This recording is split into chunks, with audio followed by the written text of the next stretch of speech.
வருகை தந்திருக்கும் மாவட்ட துணை செயலாளர்களே, செயற்குழு உறுப்பினர்களே, பொதுக்குழு உறுப்பினர்களே, நகர செயலாளர்களே, ஒன்றிய செயலாளர்களே,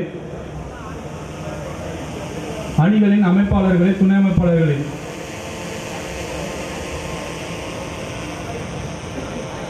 மொழிப்போர் தியாகிகள் மேடையிலே வீற்றிருக்கும் எங்களை எல்லாம் வழிநடத்தி செல்லும் தளபதியாரின் போர்ப்படை தளபதி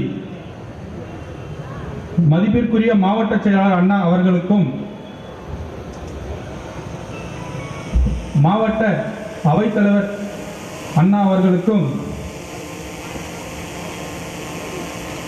மக்கள் மனங்களை வென்று ஜனநாயக முறையில் தேர்தலில் வெற்றி பெற்று ஆட்சி அமைத்து கடந்த 4 ஆண்டுகளில் சொல்லில் அடங்கா சாதனைகளை படைத்திட்ட நம் மாண்புமிகு தலைவர், மாண்புமிகு தமிழக முதல்வர் நம் தளபதியாரை வணங்கியும், டிக்கெட்டும் வெற்றி கொடி பறக்கவிட்டு இளைய சமுதாயத்தை தன்வசப்படுத்தி சென்ற இடமெல்லாம் வென்று வரும் நம் சின்னவர் கழக இளைஞரணி செயலாளர் மாண்புமிகு துணை முதல்வர் அவர்களை வணங்கியும், மொழிப்போர் தியாகிகள் தினமான இந்த நாளில் நம் தமிழ் மொழி காக்கவும் மாநில உரிமை மீட்கவும் உயிர் நீத்த தியாகிகளின் நினைவு கூர்ந்து அவர்கள் நமக்கு விட்டு சென்ற இந்த மகத்தான பணியை நம் உயிருக்கு இணையாக எண்ணி நாம் நம் மொழியை காக்க வேண்டும் என்று உறுதியேற்போம்.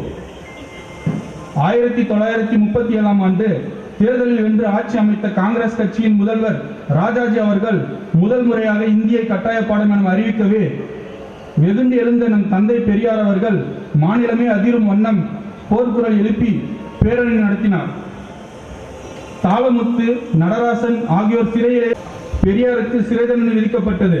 அதன் பிறகு 1940 இந்தி திணிப்பு கைவிடப்பட்டது. 1963ஆம் ஆண்டு மீண்டும் இந்தி கட்டாய பாடம் என திணிக்கப்பட்டது. பேரறிஞர் அண்ணா அவர்கள் கடுமையாக எதிர்த்து பேசினார். ஆனாலும் 1965 இந்திய கட்டாயம் என பகவத்சலத்தின் அரசு அறிவித்தது. இது மாநிலம் முழுவதும் மாபெரும் கலவரம் உண்டாக வழிவகுத்தது.